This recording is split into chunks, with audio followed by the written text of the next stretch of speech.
Assalamualaikum warahmatullahi wabarakatuh. Saya Tunku Haji Faisal Ali, Ketua Majlis Permusyawaratan Ulama Aceh, mengucapkan Hud Dirgahayu, Negara Kesatuan Republik Indonesia yang ke-81.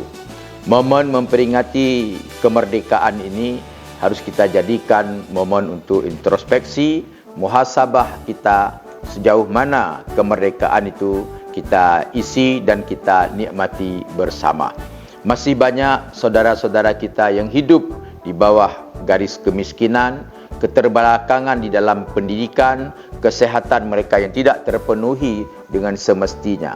Maka momen memperingati Hari Kemerdekaan yang ke-81 ini harus kita jadikan yaitu momen muhasabah untuk kita semuanya.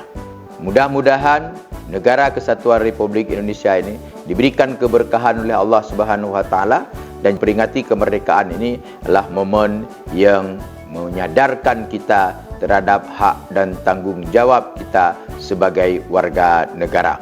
Sekali lagi, Dirgahayu Republik Indonesia yang ke-81. Mari kita bergandengan tangan mengisi kemerdekaan ini dengan hal-hal yang positif dan menghindari dengan hal-hal yang tidak baik. Selamat kemerdekaan. Afwan minkum. Wallahu muwaffiq ila aqwamit thariq. Assalamualaikum warahmatullahi wabarakatuh.